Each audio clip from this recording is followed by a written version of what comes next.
Ele é distinto de Deus porque ele é um ser emanado, uma supermônada emanada do Uma seio do Pai e Mãe emanação. amantíssimo, né? Tá, mas ele por si só tem a capacidade de criar o universo. Ele também é um criador. Isso, ele tem essa capacidade, ou pelo menos detinha essa capacidade. Até onde a gente está informado, ele hoje está inoperante, ele está inativo. Mas ele é um criador de universos. Ele é um criador do universo, Então, aos ponto. nossos olhos de meros mortais, a gente pode considerar que ele é um deus. Poderíamos chamar dessa forma, né? Tá.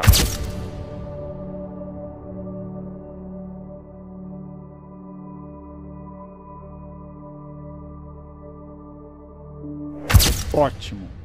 Já que você falou do demiurgo e de Javé, que seria a mesma entidade, no caso, Isso. explique-nos que entidade é essa. Porque ele é o criador do universo, ao mesmo tempo ele criou um universo paralelo, ao mesmo tempo ele está degradado nesse universo que ele criou. Então, é uma série de questões aí que o Jeanval explica pra gente. Eu queria que você esclarecesse também esse ponto. Então, quem é o demiurgo? Quem é Javé? Não é uma tarefa fácil. Logo de início é preciso dizer isso. É um ser que, se nós pudéssemos dar uma primeira definição, e a palavra definição significa dar fim às coisas, seria chamá-lo de uma esfinge, porque ele é um enigma em si mesmo, né? Javé é um ser que, segundo as notícias mitológicas e também esotéricas profundas, é um criador de realidades, é um Prajapati lunar. O que significa isso? Ele cria mundos baseados na forma, né? Isso lá no centro do paraíso. O livro de Urântia, que é um livro que tem lá suas controvérsias para alguns, mas é um livro formidável em termos de informações detalhadas, e a gente não precisa concordar com tudo que está ali, mas também tem que ter o direito de ter uma outra visão. Mas tem algumas informações em que se fala de um universo central, que é o centro do paraíso, e os universos locais. E cada um desses universos locais seriam ou encabeçariam um demiurgo na criação desses universos, né? Então, cada universo ele teria em tese um demiurgo, mas não com o tipo de problema que aconteceu com Javé. Parece, até onde se sabe, se isso é verdade, eu vou colocar bem honesto essa afirmação aqui, que o que aconteceu com Javé foi inédito. Nenhum dos demiurgos que sabe sofreu o tipo de pane, de hesitação mental ou psicológica que ele sofreu, né? Aí a pergunta que você me faz é: quem é Javé? Javé é uma estrutura psicológica reconstruída a partir de um problema na singularidade do Big Bang, totalmente distinto do ser excelso que existia antes da queda. Você diz distinto de Deus. Ele é distinto de Deus porque ele é um ser emanado, uma supermônada emanada do seio do Pai e Mãe amantíssimo, né? Tá, mas ele por si só tem a capacidade de criar o universo. Ele também é um criador. Isso, ele tem essa capacidade, ou pelo menos detinha essa capacidade. Até onde a gente está informado, ele hoje está inoperante, ele está inativo. Mas ele é um criador de universos. Ele é um criador do universo, Então, aos ponto. nossos olhos de meros mortais, a gente pode considerar que ele é um deus. Poderíamos chamar dessa forma, né? Tá. Ele é uma divindade lunar, porque há as divindades solares maiores e Javé é uma divindade lunar menor. Deixa eu classificar isso aqui para não ficar confuso. Uma divindade solar maior é aquela que não apenas cria universos, mas ela gera arquétipos indiretamente a partir do Pai e Mãe amantíssimo, que é a deidade suprema. Arquétipos são os padrões de leis espirituais. Esses caras aqui podem criar universos como Javé os cria, mas Javé e os que estão dentro da sua linha, né, só podem criar universos baseados na matéria, baseados na forma. Então ele é um criador universal. Poderemos, se assim quisermos, chamá-lo de uma divindade. Não há nenhum problema quanto a isso. Então ele é um criador de universos físicos. Isso. Onde a matéria se manifesta. Isso. Que é onde nós estamos agora. Isso. Perfeito. Tá. Perfeito. Porque daí, pelo que eu estou entendendo, isso significa que existiria, então existe, os seres superiores que seriam criadores também de universos sutis, universos espirituais, universos de energia. Sim. Que não necessariamente seriam universos da matéria como o nosso. Perfeita análise. Então a limitação de Javé seria essa. Ele cria universos físicos. Só que nesse circuito da espiritualidade, do centro do paraíso, que eu me referi há pouco, a Leiguru, há 4 faixas de realidade que na Kabbalah a gente pode chamar isso de Atzilut, Briah, Yetzirah e Asiá, tá? Mas aí nós vamos colocar assim: espiritualidade superior, espiritualidade operacional, espiritualidade laboratorial, tá? Essa faixa aqui da espiritualidade laboratorial é onde essas divindades menores, lunares, elas conhecidas como Prajapatis, como aí os nomes são muitos.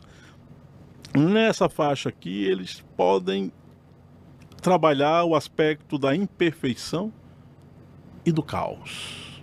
Só que o nível de caos trabalhado por Brajna, que é um dos nomes de Javé, antes da queda, foi fora do tom.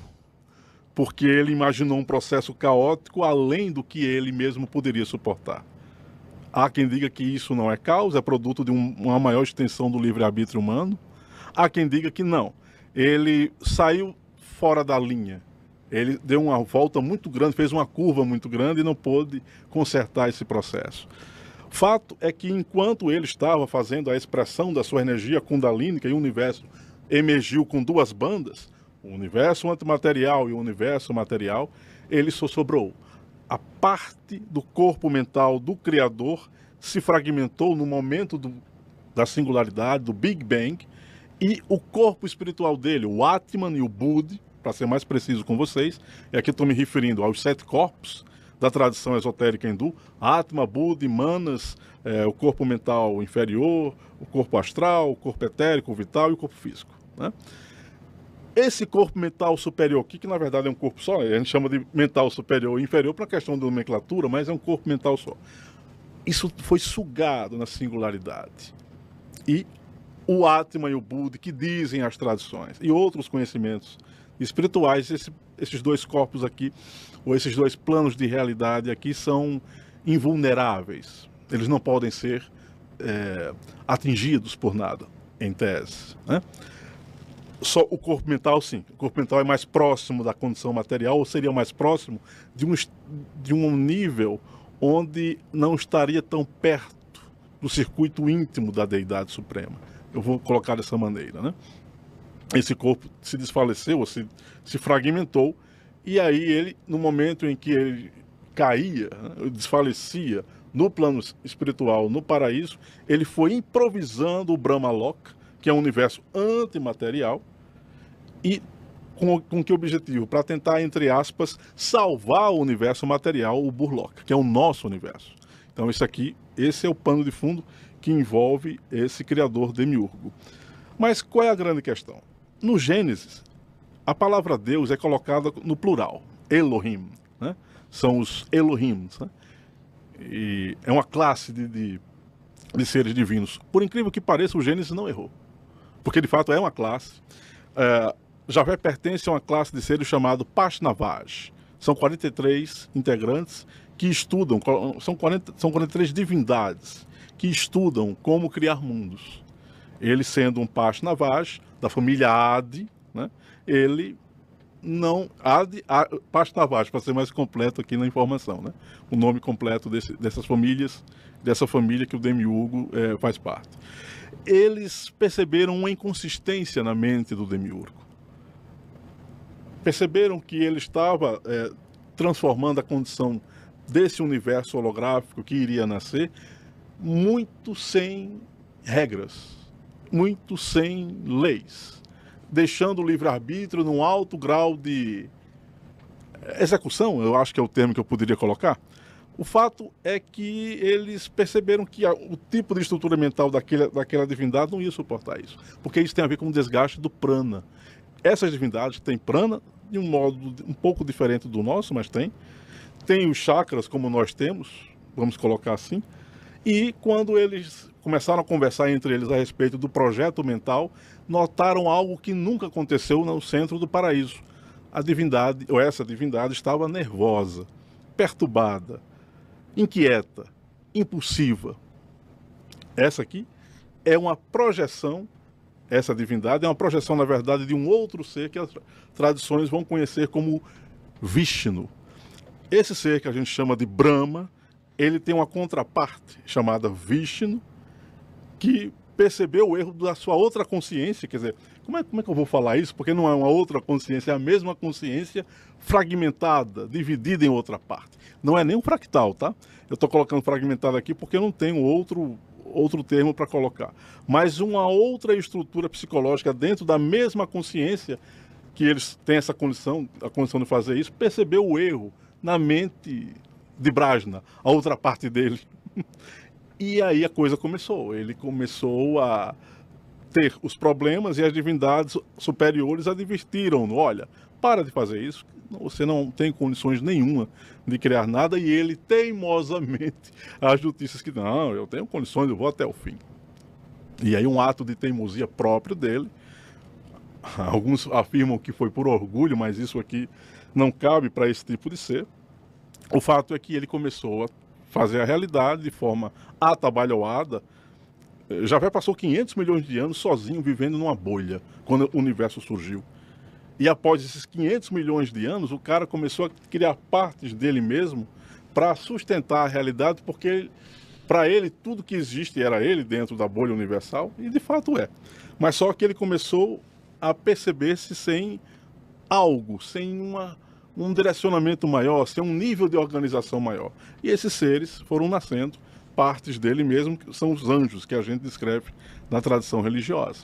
E aqui começa o universo, com seres primordiais estranhos, sem capacidade de entender o que significa mundo espiritual, apenas com a necessidade de sobreviver a qualquer custo e de criar um processo que o Elan coloca nos livros como sendo a estrutura colmeica do universo, né? Uma abelha rainha em que determina tudo e as abelhinhas operárias ou as outras obedecem. Foi a primeira estrutura sociológica do universo, essa estrutura colmeica, né, que Javé implantou. Só que depois de um certo tempo, outros seres mergulharam no universo. E a gente pode falar isso daqui a pouco também, de forma mais aprofundada, né? Tá, então, só para entender, então Javé, ele começou a tirar partes dele mesmo para sustentar o universo que ele criou, e essas partes seriam os anjos que a gente conhece aqui. Isso. Ou toda a hierarquia celestial. Toda a hierarquia celestial são essas partes fragmentadas do corpo mental de Brajna, de Prabrajna, de Javé, né? É a mesma coisa, né? Ele não tinha outra forma de fazer isso. Veja bem, o universo tem 13,7 bilhões de anos. A 11,7 bilhões de anos mergulha um ser, chamado Shiva na tradição hindu. Ele se disfarça de anjo clone de Javé. Aqui, nesse espaço de 13 para 11 bilhões, 2 bilhões de anos, já existiam esses anjos clone em uma quantidade incomensurável. Ele inicia um processo que, para você que está assistindo aqui o nosso Paranormal Experience, pode ficar mais claro se a gente pensar naquela frase, crescer e multiplicai-vos, que é uma frase bíblica. Esse é o sentido. Ele começou a criar e não conseguia parar de criar.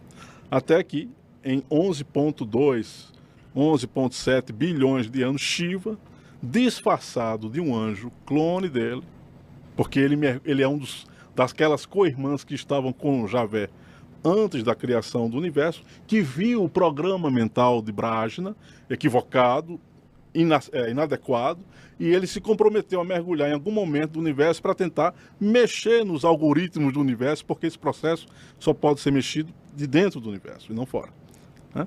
E esse é um dos aspectos estranhos dessas notícias da revelação cósmica, né? O fato é que Shiva entra, se disfarça de anjo clone e começa a agredir Brahma, vibratoriamente. E a mitologia trata disso quando fala que Brahma perdeu uma de suas cabeças. E de fato ele tinha 5 cabeças, ficou com 4. Shiva entrou no embate vibratório com ele. Esse embate vibratório fez com que o próprio Brahma e o Shiva se metamorfoseassem. Brahma não se metamorfoseava até esse momento. Com o choque vibratório com Shiva, os dois passam a ter esse comportamento lá no Brahmaloka, e esses seres do Brahmaloka, se é que essas informações são verdadeiras, eles se metamorfoseiam o tempo todo, e o corpo desses seres é um corpo de plasma, muito parecido com esse plasma que a gente vê aqui, mas é só parecido, porque o próprio Elan e outros afirmam que não é exatamente. É apenas uma forma da gente tentar entender. E esses anjos clones começaram também a ser influenciados por Shiva. Todos eles? Não, uma parte desses anjos. Uma parte desses anjos começam a entrar como demos, e aqui nascem os demônios, né? Os demos nascem a partir do choque vibratório de Brahma e Shiva, ponto. E tá, só pra gente conceituar rapidamente, porque a gente tem Brahma, Shiva e Vishnu. Isso. Brahma seria o criador, Isso. Vishnu seria o mantenedor Isso. e Shiva seria o destruidor. Perfeito. Essa é a tríade É a Trimurti. da criação. É. Então é criação, mantenedor, né, os mantenedores, preservação e a destruição. Isso. Tá, então você está falando da guerra vibracional entre Brahma e Shiva, Shiva. que seria criação e destruição. Isso. Perfeito. Tá, Vishnu não entrou nessa equação ainda. Vai entrar agora. Tá. Vishnu que é o mantenedor. É o cara que cria o romance. É o cara que cria o elo magnético, a empatia que a gente vê na realidade. Vishnu, por ser o mantenedor, aquele que mantém a realidade ligada e interligada, só surge há 10,6 bilhões de anos. Também ele mergulha no universo com o objetivo de produzir algum tipo de empatia universal e de acabar um processo geopolítico. Porque Brahma e Shiva o tempo todo ficavam brigando. E quando os demos surgiram, os anjos clones brigavam, tinham uma querela com esses demos. Vishnu, ao perceber esse tipo de cenário, e aqui é importante falar algo, nesse contexto aqui que eu estou me referindo, a Terra não existia ainda. O nosso universo, esse universo Burlock aqui, ainda não tinha sido semeado pela vida. Esse processo só se deu a partir de uns 3 a 4 bilhões de anos, um pouco mais na verdade, 6. Na verdade a data mais correta é 6 bilhões de anos. Qual a função de Vishnu? Ele vai tentar criar algo que os anjos clones não possuem e os demos não possuem. A confiança, a necessidade de eu confiar em você. Os anjos clones não confiavam nos demos, e Javé não confia em ninguém, e os demos também não. E eu estou tentando colocar esse tipo de visão para a gente ter uma ideia de que esses seres não têm essa relação. Bom, o Ale está precisando disso, eu vou tentar ajudá-lo. Não. O tipo de algoritmo mental é que tipo de coisa eu posso obter ao tentar ajudar Ale. Ou seja, é bem diferente. Vishnu, percebendo esse tipo de atitude, cria um mecanismo de... É o mesmo que nas tradições é conhecido como Fanes, tá? Para vocês terem uma ideia.